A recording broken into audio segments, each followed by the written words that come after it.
Hello welcome back. അപ്പോൾ കുറേ നാളായിട്ട് നമ്മൾ വീഡിയോസൊന്നും ചെയ്യുന്നുണ്ടായിരുന്നില്ല. അപ്പോൾ ഇന്ന് നല്ല എളുപ്പമുള്ള ഒരു കുഞ്ഞു ക്രാഫ്റ്റ് വീഡിയോ കൊണ്ടാണ് വന്നിട്ടുള്ളത് കേട്ടോ. അപ്പോൾ എന്നെ ഇഷ്ടപ്പെടുന്ന ഒരുപാട് പേര് എനിക്ക് മെസ്സേജ് അയക്കാറുണ്ട്, ചേച്ചി റെഗുലറായിട്ട് വീഡിയോസ് ഇടാൻ പറഞ്ഞിട്ട്. അപ്പോൾ എനിക്ക് സമയം അങ്ങോട്ട് കിട്ടാത്തതുകൊണ്ടാണ് കേട്ടോ വീഡിയോ ഇടാനായിട്ട്. ക്രാഫ്റ്റ് ചെയ്യാനായിട്ട് കുറച്ചൊരു ടൈം വേണമല്ലോ, അതുകൊണ്ടാണ് മാറ്റി വയ്ക്കുന്നത്. മാക്സിമം ഞാൻ വേഗം വീഡിയോസ് ഇടാൻ ശ്രമിക്കാം. അപ്പോൾ ഇന്നത്തെ വീഡിയോ എന്ന് പറഞ്ഞാൽ പഴയ മാഗസിൻസൊക്കെ നമ്മുടെ വീട്ടിൽ കാണുമല്ലോ. അപ്പോൾ അതിൽ നിന്ന് കുറച്ച് പേജ് ഉണ്ടെങ്കിൽ നമുക്ക് ഇതുപോലത്തെ ഒരു കുഞ്ഞു ക്രാഫ്റ്റ് ചെയ്യാൻ പറ്റും.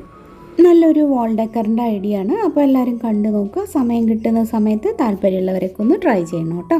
അപ്പോൾ നമുക്ക് ഇന്നത്തെ വീഡിയോ കാണാം. ഇതിന് വേണ്ടിയിട്ട് നമുക്കൊരു കാർഡ്ബോർഡിൻ്റെ പീസാട്ടോ വേണ്ടത്. അപ്പോൾ ഇതാ ഇതേപോലത്തെ ഒരു പീസ് എടുക്കുക. അതിന് കുറച്ചൊരു വലിപ്പം കൂടുതൽ തോന്നിയോണ്ട് ഞാനൊന്ന് ചെറുതാക്കുന്നുണ്ട്. ഇത്ര വലിപ്പത്തിൽ വേണ്ട, നമുക്ക് എത്ര വേണോ അതിനനുസരിച്ചിട്ടുള്ള വലിപ്പം എടുക്കാം കേട്ടോ.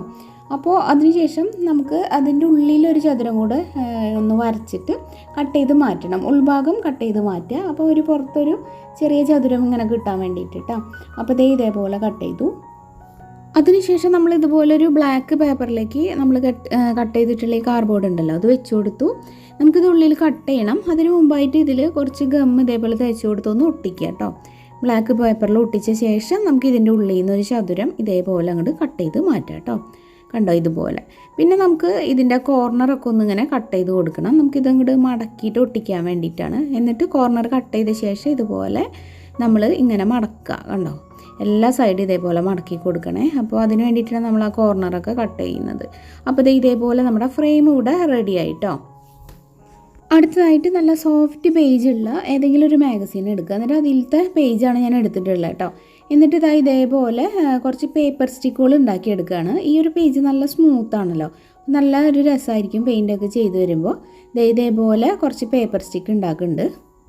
അതിനുശേഷം നല്ല ബ്ലാക്ക് പെയിൻറ്റ് വെച്ച് പെയിൻറ്റ് ചെയ്തെടുത്തിട്ടുള്ള സ്റ്റിക്കുകൾ ഉണങ്ങിയ ശേഷം ഇതുപോലെ ഒരു ബോട്ടിൽ വെച്ചിട്ടൊന്ന് ഇങ്ങനെ പ്രസ് ചെയ്ത് കൊടുക്കുക, ഒന്ന് വളച്ചെടുക്കാൻ വേണ്ടിയിട്ടാണ്. കണ്ടോ, എല്ലാ സ്റ്റിക്കും നമുക്ക് ഇതേപോലെ ബോട്ടിൽ വെച്ചിട്ട് ഇങ്ങനെ റോൾ ചെയ്യുക. അങ്ങനെ ചെയ്യുമ്പോൾ കറക്റ്റായിട്ട് നല്ല അടിപൊളിയായിട്ട് ഇങ്ങനെ വളഞ്ഞ് കിട്ടും കേട്ടോ. കണ്ടോ, എല്ലാം ചെയ്യുന്നുണ്ടേ. ഇതുപോലെ ഇങ്ങനെ ഫ്രെയിമിൻ്റെ ഉള്ളിൽ സെറ്റ് ചെയ്യാൻ വേണ്ടിയിട്ടാണ് കേട്ടോ ഞാൻ ഉദ്ദേശിക്കുന്നത്. അപ്പോൾ നമുക്ക് ഇഷ്ടമുള്ള രീതിയിൽ ഒന്ന് വെച്ചൊക്കെ നോക്കുക. വളവ് കുറവുണ്ടെങ്കിൽ ഇതുപോലെ ഏതെങ്കിലും ഒരു മാർക്കർ പെന്നോ എന്തെങ്കിലും വെച്ച് ഒന്നുകൂടെ ഒന്ന് തുമ്പൊക്കെ വളച്ചു കൊടുത്താൽ മതി. എന്നിട്ട് നമുക്ക് ഇഷ്ടമുള്ള ഡിസൈനിൽ ഈ ഫ്രെയിമിൻ്റെ അകത്ത് നിൽക്കുന്ന രീതിയിൽ കുറച്ചൊക്കെ ഒന്നിങ്ങനെ പുറത്തേക്ക് വന്നാലും കുഴപ്പമില്ല. ഈ രീതിയിൽ നിങ്ങൾക്ക് ഇഷ്ടമുള്ള രീതിയിലൊന്ന് ഒട്ടിച്ചെടുക്കുക കേട്ടോ. അടുത്തത് വനിത പോലുള്ള എന്തെങ്കിലും നല്ല സ്മൂത്ത് ആയിട്ടുള്ളൊരു മാഗസിൻ എടുക്കുക. അതിൻ്റെ ഉള്ളിലെ പേജിൽ നല്ല പ്ലെയിൻ ആയിട്ട് കാണുന്ന ഭാഗങ്ങളുണ്ടാവുമല്ലോ, എന്തെങ്കിലും പിക്ചേഴ്സിൻ്റെയൊക്കെ ഇടയിൽ ഇങ്ങനത്തെ സ്പേസ് കാണും. അപ്പോൾ അത് നല്ല കളറുള്ളത് നോക്കിയിട്ട് കുറച്ച് ചതുരത്തിൽ കട്ട് ചെയ്തെടുക്കുക കേട്ടോ. നമുക്ക് ഫ്ലവേഴ്സ് ഉണ്ടാക്കാൻ വേണ്ടിയിട്ടാണ്. കളർ പേപ്പർ ഉണ്ടെങ്കിൽ നമുക്ക് കളർ പേപ്പർ വെച്ചിട്ട് ചെയ്യാം. ഇല്ലാത്തവർക്ക് വേണ്ടിയിട്ടാണ് ഞാൻ അങ്ങനെ പറഞ്ഞത്. ഇതിലാവുമ്പോഴും നല്ല കളേഴ്സ് നമുക്ക് കിട്ടും. നല്ല കളർ നോക്കിയിട്ട് കട്ട് ചെയ്തെടുത്താൽ മതി. ഇനി ഈ ഒരു ഫ്ലവറിൻ്റെ മടക്കൽ ഞാൻ പറയുന്നില്ല, നിങ്ങൾക്ക് നല്ല സൂം ചെയ്ത് ഞാൻ കാണിക്കുന്നുണ്ട്. ഇതേപോലെയാണ് ഞാൻ മടക്കുന്നത് കേട്ടോ. അപ്പോൾ മനസ്സിലാവണില്ലെങ്കിൽ ഒന്നും കൂടെ ബാക്ക് അടിച്ചിട്ട് സ്ലോയിലൊന്ന് കണ്ടു നോക്കൂ. ഇതിപ്പോൾ പറയാനായിട്ട് ബുദ്ധിമുട്ടല്ലേ. അപ്പോൾ അതേപോലെ മടക്കിയിട്ട് ആ ഒരു തുമ്പ് കറക്റ്റ് ഒരു ഫ്ലവർ പോലെ കട്ട് ചെയ്തെടുത്തു. ഇനിയിപ്പോൾ ഇങ്ങനെ ഫ്ലവർ ഉണ്ടാക്കണമെന്നില്ല, നിങ്ങൾക്ക് ഇഷ്ടമുള്ളൊരു ഡിസൈനിൽ നിങ്ങൾക്ക് കട്ട് ചെയ്തെടുക്കാം കേട്ടോ. ഇതിപ്പോൾ കണ്ടോ, ഇതേപോലത്തെ ഒരു ഫ്ലവറാണ് ആയിട്ടുള്ളത്. നല്ല ഭംഗിയുണ്ട് കാണാനായിട്ട്. അപ്പോൾ ഞാൻ എൻ്റെ കയ്യിലുള്ള കളർ പേപ്പറിൽ കുറച്ച് ഫ്ലവേഴ്സ് ഇതേപോലെ കട്ട് ചെയ്തെടുക്കുന്നുണ്ട്.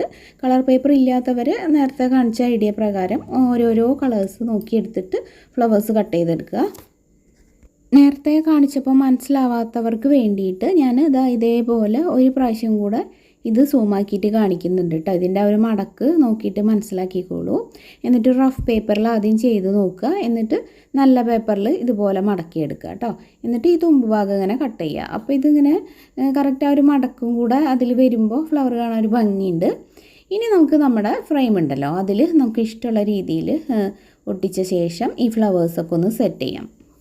ഫ്ലവേഴ്സിൻ്റെ ലീഫ് ഞാൻ ബ്ലാക്ക് കളറിൽ തന്നെയാണ് ചെയ്യുന്നത്. ആ പേപ്പറിൽ നിന്ന് തന്നെ ഇങ്ങനെ നടുവേ മടക്കിയിട്ട് ഒരു ലീഫിൻ്റെ ആകൃതിയിൽ കട്ട് ചെയ്തെടുത്തു. അതുപോലെ നമുക്ക് എത്ര എണ്ണം വേണോ അതിനനുസരിച്ച് ചെയ്യാം. അടുത്തതായിട്ട് നമ്മുടെ ലീഫും ഫ്ലവേഴ്സും ഒക്കെ ഞാനിങ്ങനെ ഒട്ടിച്ച് തീർക്കുന്നുണ്ട്.